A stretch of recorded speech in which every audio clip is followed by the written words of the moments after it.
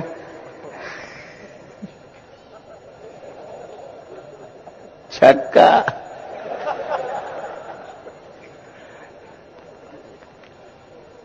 جسم تو ان کے پاس بھی ہے جو نہ ہی نسی، نہ مذکر نہ مؤنث مخنث، جسم تو ان کے پاس بھی ہے، تو بغیر جسم کے مرد ہوتا ہی نہیں۔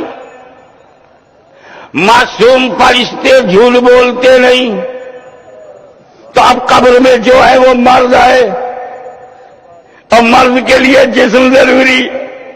تو جب رسول کا جسم ہی امتی کی قبر میں آ گیا تو ذات مصطفیٰ جلوہ گر ہو گئی۔ اب بچہ کیا کہا کرتا تھا؟ اس کو ڈائیلوٹ کرنے کے لیے کچھ لوگ کہتے ہیں ہچوی میں معاملہ یہ نہیں ہے۔ معاملہ یہ ہے کہ جب کراچی میں، دلی میں، کچوچا شریف میں، اجمیر شریف میں جب کبھی کسی مسلمان کو قبر میں دفنایا جاتا ہے تو کھڑکی کھل جاتی ہے اور رسول پاک کو دیکھ لیتا ہے۔ فرشتہ پوچھا بتا ماں کون کرتا قول فی ھذا الرجل، کیا کہا کرتا تھا؟ What's your opinion about this mine? پوچھ لیا فرشتے نے، کھڑکی کھل جاتی تھی۔ میں نے کہا ارے باپ رے باپ، بمبئی میں قبر بنی، سعودی عربیہ میں سرکار کا مزار، حجاز مقدس میں، اور بیچ میں ہند مہاساگر، ہمیں یہ کھڑکی ہے کہ سرنگ؟ کہاں کراچی میں قبر اور مدینے میں سرکار کی، یہ کھڑکی ہوگی یا سرنگ ہوگی؟ دلی سے آنے میں 4 گھنٹہ لگتا ہے، یہ سرنگ بنانے میں کتنا ٹائم لگتا ہوگا یار، کچھ تو بتاؤ۔ اور پھر وہ سرنگ بھی کیسے ایمٹی ہوگی؟ سمندر کا پانی گھس نہیں جائے گا؟ اتنی گہری قبر تو ہوتی نہیں کہ سمندر کے نیچے سے۔ کیا بولے گا ہاشمی میں کائے کو تم فالتو بات کرتے ہو؟ بات یہ ہے کہ آپ نے کراچی میں مسلمان کو دفنایا، ہاں دفنایا، اور وہاں رسول پاک گنبد خضرا میں ہیں، زمین چپک جاتی ہے، سمٹ جاتی ہے، کھڑکی کھل جاتی۔ ارے میرے کا مولوی، کاش تو ہو جاتا دل سے صوفی کہ یہ جو اندر چھپا ہوا ہے ایک بے وقوف کوفی وہ نکل جائے۔ ارے کیا بولتا ہے تو؟ ارے مزہ آ گیا، زمین چپک گئی، زمین سمٹ گئی، کھڑکی کھل گئی۔ اب یہ کیسا آدمی ہے؟ زمین میں سمٹنے کی طاقت مان لیا، بے جان زمین میں، بے جان زمین میں سمٹنے کی طاقت مان لیا، اور جاندار پیغمبر میں آنے کی طاقت نہیں مان رہا ہے۔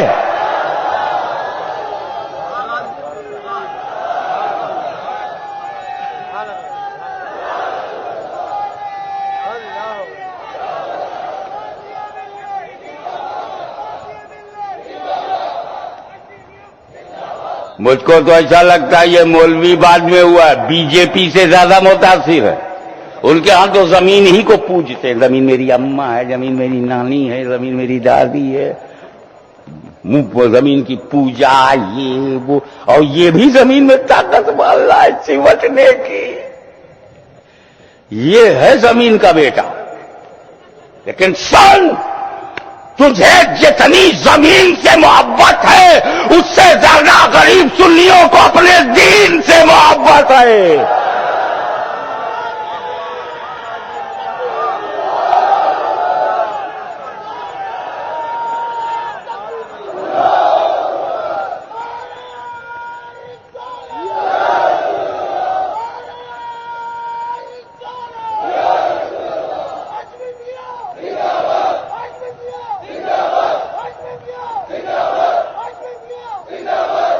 حضرت، یہ تو میں آپ کو آج کھلا رہا ہوں، ٹٹول رہا ہوں.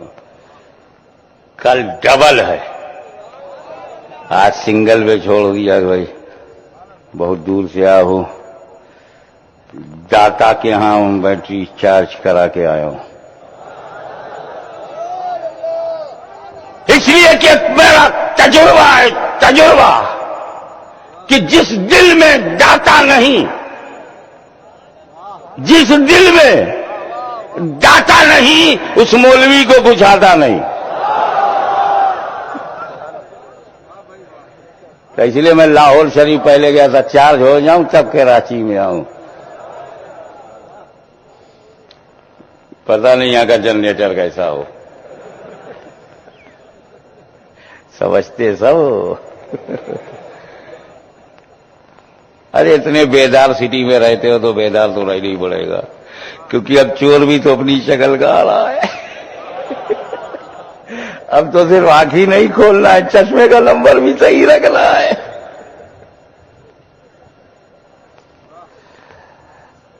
ٹھیک ٹائمنگ بتا رہا ہوں، اس سے 5 منٹ ادھر ادھر نہیں ہوگا. ٹھیک 8 بجے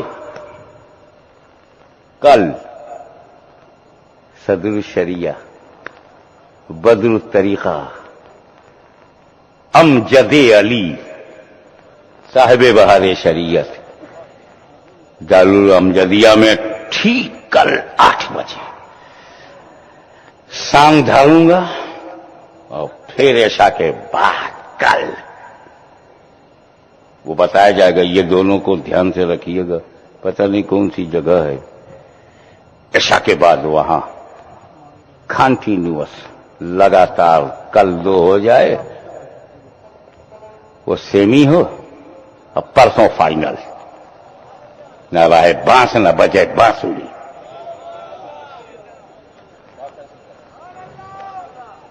حضرات،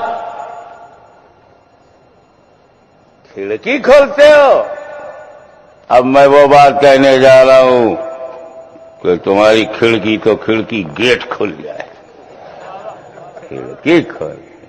کراچی کی قبر میں سنی ہے، گنبد خضرا میں پیغمبر ہیں، کھڑکی کھل گئی اندر ہی اندر. مجھے یہ بتاؤ کہ رسول پاک جب بظاہر بقید حیات زمین پر جلوہ گر، صحابی کا انتقال ہوا کہ نہیں؟ نبی کی آنکھوں کے سامنے صحابی کا انتقال ہوا. نبی نے نہلوایا، نبی نے کفنوایا، نبی نے جنازہ اٹھوایا، نبی نے جنت البقیع پہنچوایا، نبی نے قبر میں صحابی کو اتروایا، مٹی دیا، دعا فرمایا، صحابہ کو لے کے نبی چل پڑے. میں نے ایک پوری تاریخ کو چند جملوں میں کہہ دیا کہ حضور کے سامنے ایک صحابی کا انتقال ہوا، وہ نہلایا گیا، کفنایا گیا، رسول پاک کی نگرانی میں سرپرستی میں دفنایا گیا.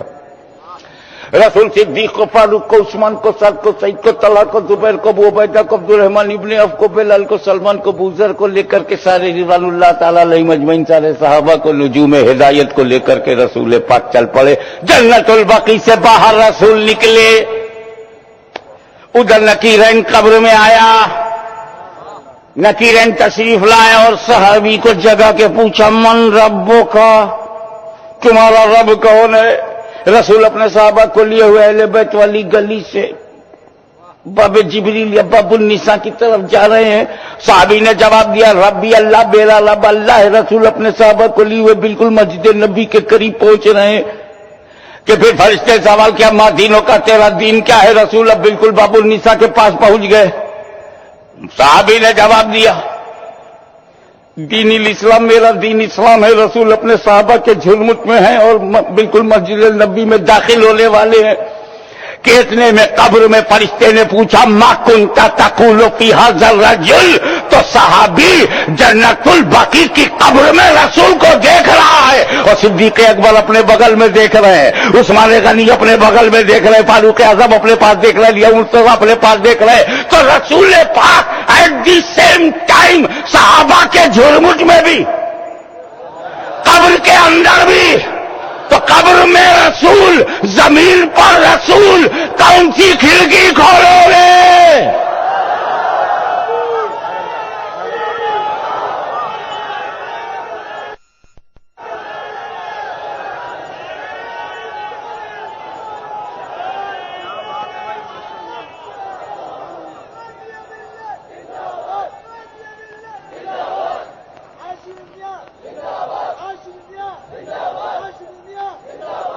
اس لیے مان لے کہ خدا نے اپنے حبیب کو وہ قوت قدسیہ عطا کی ہے کہ پیغمبر تم جب چاہو جہاں چاہو جا سکتے ہو. توجہ چاہوں گا, ہندوستان کے سنی غریبوں کی قبروں میں آنے سے رسول کو انڈیا کا کانسٹیٹیوشن نہ روک سکا. پیغمبر کو غریبوں کی قبروں میں آنے سے ہمالیہ کی بلندی نہ روک سکی. ہم غریبوں کی قبروں میں آنے سے بحر ہند کی موجیں نہ روک سکی. جس پیغمبر کو غریب سنیوں کی قبروں میں آنے سے وزارت داخلہ و خارجہ نہ روک پائے, جس پیغمبر کو قبروں میں آنے سے فوج اور آرمی نہ روک پائے, جو پیغمبر طاغوتی قوتوں سے ٹکراتا ہوا قبر میں آ جائے تو اسے اٹل بہاری جیسا چلنے والا بھی نہ روک سکے. بڑے بڑے ہارڈ لائنر اینٹی اسلام ایلیمنٹس دنیا میں جہاں کہیں بھی ہے, میرے نبی کو قبروں میں آنے سے نہ روک سکے. تو جس پیغمبر کو غیروں کی قبروں میں آنے سے نہیں روکا جا سکا, اس نبی کو اپنے میلاد میں آنے سے کیسے روکو گے؟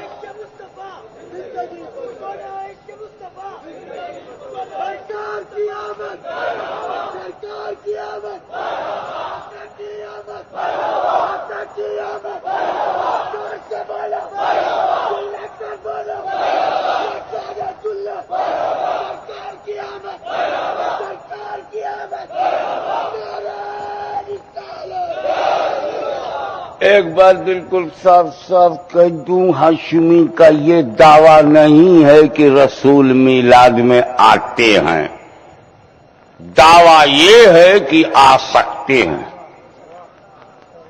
ابے مولا ہیں, مالک ہیں, داتا ہیں, ماوا ہیں, ملجا ہیں, آقا ہیں, آوے چاہے نہ ہوئے, ان کی مرضی. مگر ہم نے محفل بچھا دیا ہے, شامیانہ لگا دیا ہے, بلبوں سے سجا دیا ہے, اندھیرے کو ہٹا دیا ہے, نظروں کو راہوں پہ لگا دیا ہے. آ جاؤ تو اچھا ہے, آ جاؤ تو اچھا ہے, آ جاؤ تو اچھا ہے. آؤ میلاد میں آؤ, یہ ہماری ہے عرضی. میلاد میں آؤ, یہ ہماری ہے عرضی. آؤ نہ آؤ آپ کی مرضی. آتے نہیں آتے یہ ان کا فیصلہ, تو کون ہوتا ہے بولنے والا؟ رسول کا میلاد میں آنے سے روکو گے, محفل میلاد میں نبی کو روکو گے, سنی کو تو روک نہیں پائے.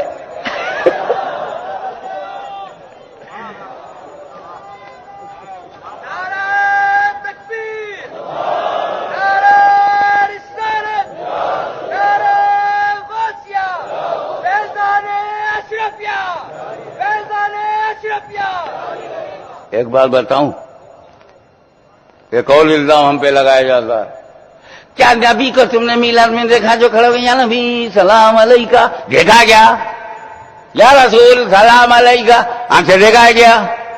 بھائی جو نہیں دیکھو گے نہیں مانو گے، جس کو نہیں دیکھو گے نہیں مانو گے۔ لا الہ الا اللہ کو دیکھا ہے کیا؟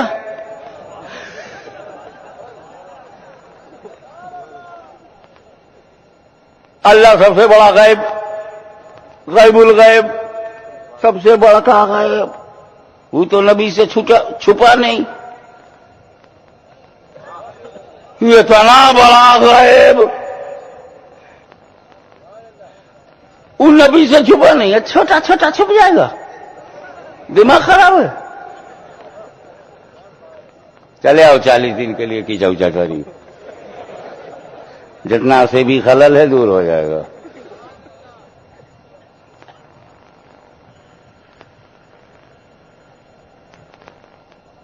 اندر کی بات بتاؤں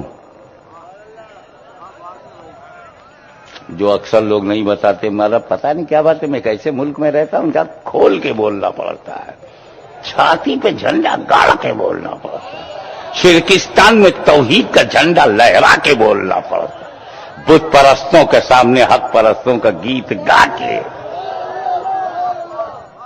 ساحل کے سکون سے کسے انکار ہے، لیکن طوفان سے لڑنے میں مزہ اور ہی کچھ ہے۔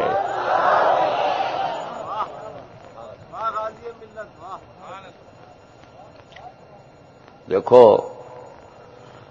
ہم لوگ حضور کو دیکھ کے کھڑے نہیں ہوئے ہیں، ہاں اب یہ ڈسپیوٹ ختم کرو، پیار محبت سے رہو۔ رسول پاک کو دیکھ کے ہم نہیں کھڑے ہوئے، کیسا ہوا تھا میں بتاؤں آپ کو، وہ برسوں پہلے کی بات ہے، میلاد ہو رہا ہے، نعت خواں نعت پڑھ رہا ہے، نور چلا، آدم سے چلا، چیخ میں آیا، چیخ سے چلا، کہاں کہاں پہنچا، کس کو چمکایا، کہاں کہاں پہنچا، کس کو دمکایا، کہاں کہاں پہنچا، کس کو اجالے میں پہنچایا، چمکاتا ہوا، چمکتا ہوا، دمکاتا ہوا، دمکتا ہوا چلا، ہو رہا اتنے میں روحانیت پاک مصطفیٰ جلوہ گر ہو گئی، محفل میلاد آمد مصطفیٰ، سارے سنی بیٹھے ہیں، نبی آ گئے، سنی سب بیٹھے ہیں، کسی نے دیکھا ہی نہیں، نبی سب کو نہیں دکھتے، دیکھنے کے لیے صدیق کی آنکھ لاؤ،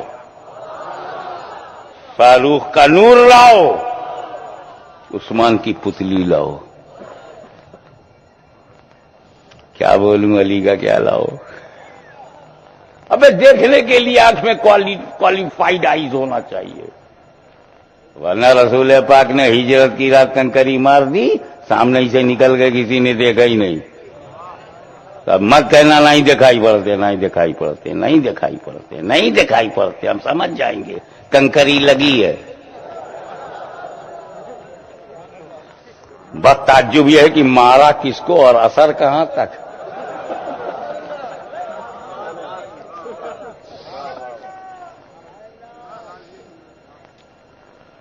تو کیا کہہ رہا تھا میں، نبی آ گئے، میلاد ہو رہا ہے، سنی بیٹھے ہیں، میلاد ہو رہا ہے، نبی آ گئے، سنیوں نے دیکھا ہی نہیں، سب بیٹھے ہیں، مگر اسی محفل میلاد میں ایک ولی تھا، ولی نے نبی کو دیکھ لیا، ولی کھڑا ہو گیا، جب ولی کھڑا ہوا تو سنیوں نے ولی کو دیکھا کہ ولی کھڑا ہے، سب سنی کھڑے ہو گئے، سمجھ رہے ہو؟ سنی مسلمان سلام میں نبی کو دیکھ کے نہیں کھڑا ہوا، ولی کو دیکھ کے کھڑا ہوا، شاہ ولی اللہ کو دیکھ کے کھڑا ہوا, عبدالحق محدث دہلوی کو دیکھ کے کھڑا ہوا, فضل حق خیرآبادی کو دیکھ کے کھڑا ہوا, خاتم الاکابر سیدنا علیہ رسول مہرانوی کو دیکھ کے کھڑا ہوا, امام احمد رضا فاضل بریلوی کو دیکھ کے کھڑا ہوا, حجت الاسلام کو دیکھ کے کھڑا ہوا, سرد اللہ فاضل کو دیکھ کے کھڑا ہوا, ہم شبیہ غوث اعظم سید علی حسین کو دیکھ کے کھڑا ہوا, سلطان الوائزین سید احمد اشرف کو دیکھ کے کھڑا ہوا, حضور محدث اعظم ہند کو دیکھ کے کھڑا ہوا, پیر مہر علی کو دیکھ کے کھڑا ہوا, پیر جماعت علی کو دیکھ کے کھڑا ہوا. تو دیکھو یہ ولی نبی کو دیکھ کے کھڑے ہوئے. سنی ولی کو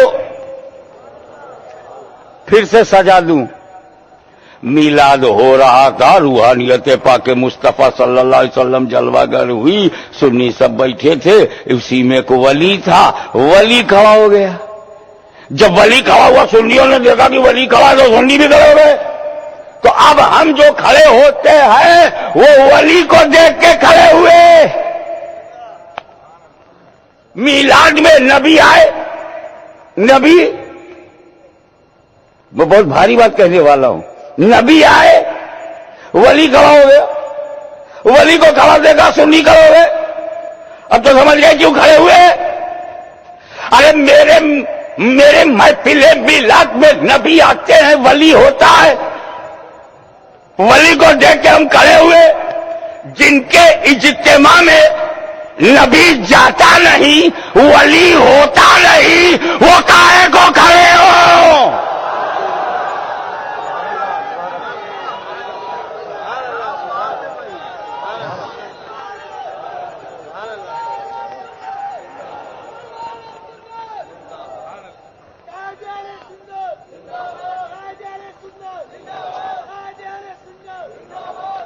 ایک اللہ تعالی ہم سب کو پورے بر صغیر میں امن و شانتی, محبت و قوت کے ساتھ تمام سنی صحیح العقیدہ مسلمانوں کو ایک بنائے رکھے. لیکن سوال ہی پیدا ہوتا ہے کہ یار مرتے تو ہیں, مرنا تو ہے.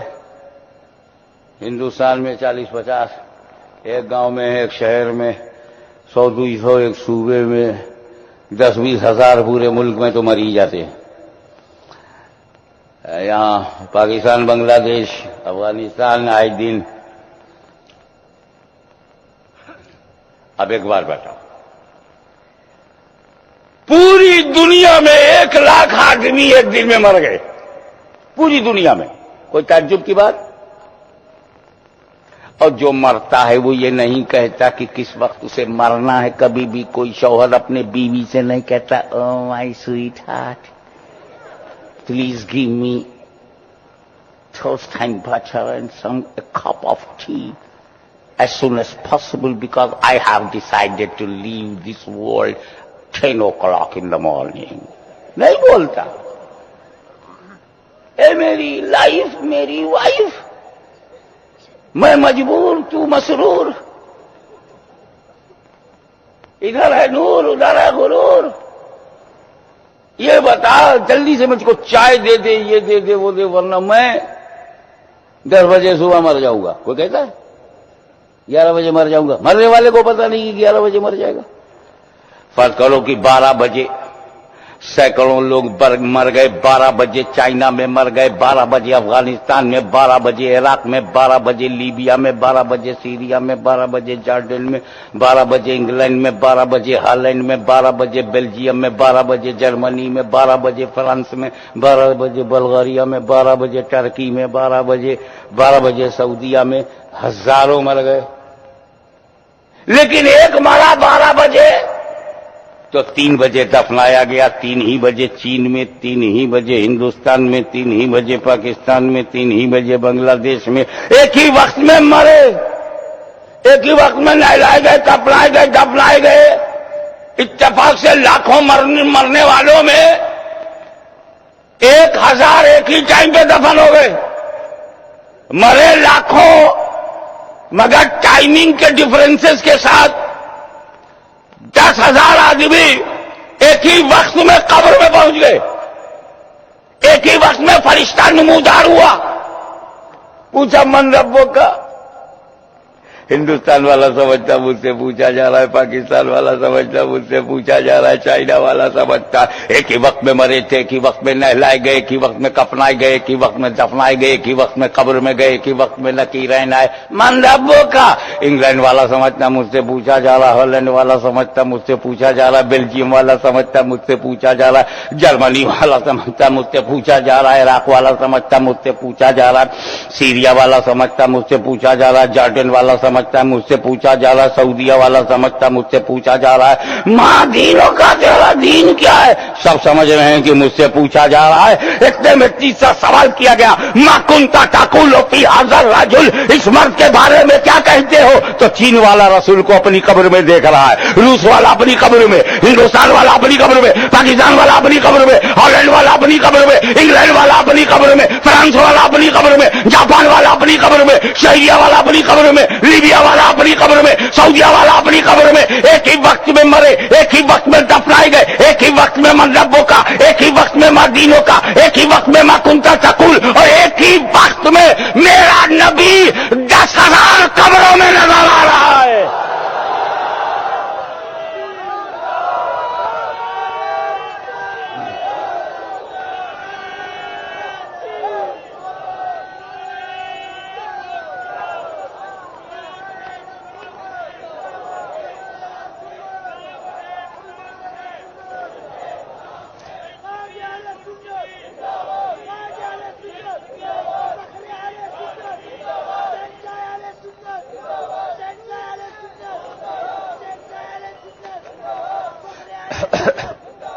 اب ہم سے یہ مت پوچھنا کہ رسول ایک، میلاد ہزاروں،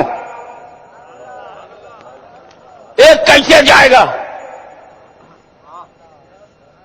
اب ہم سے یہ مت پوچھنا کہ اکیلے مصطفیٰ کے ساتھ ہزاروں محافل میلاد۔ جب تم اندر نہیں روک پائے تو اوپر کیا روک لو گے؟ اب سرکار دو عالم صلی اللہ تعالی علیہ وسلم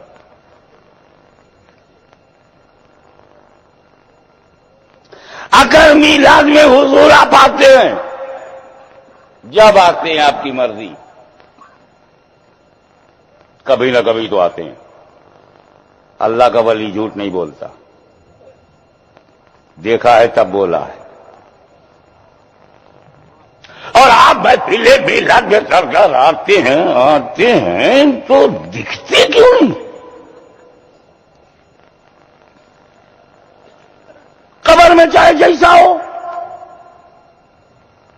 پرہیزگار ہو گنہگار ہو، سب کو دکھتے ہیں آپ، میلاد میں کیوں نہیں دکھتے؟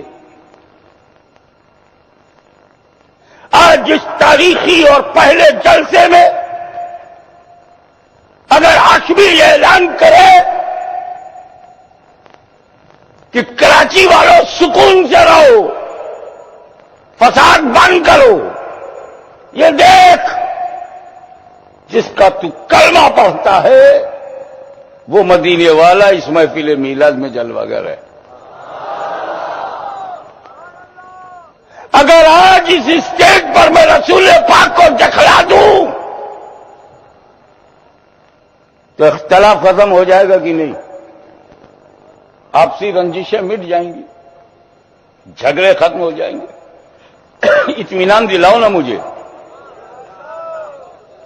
اگر پیغمبر بنفس نفیس بذات خود اس اسٹیج پر دکھ جائیں، پورا کراچی مانے گا، پورا بر صغیر مانے گا۔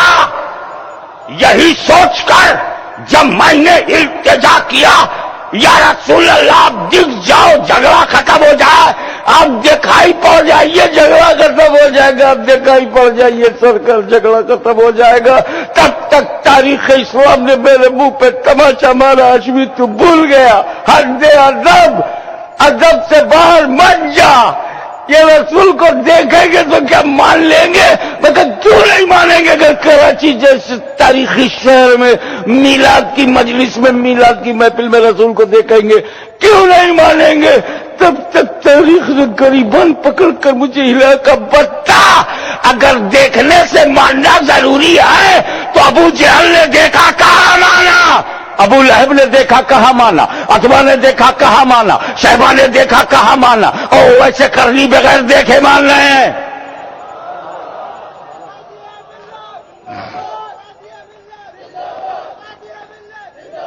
لیکن یہ سوال اپنی جگہ ابھی بھی موجود ہے کہ یا رسول اللہ اگر محفل میلاد میں آپ آتے ہیں اور دکھائی نہیں پڑتے تو کیا ہے، اور قبر میں آتے ہیں دکھائی پڑتے ہیں تو وہ کیا ہے؟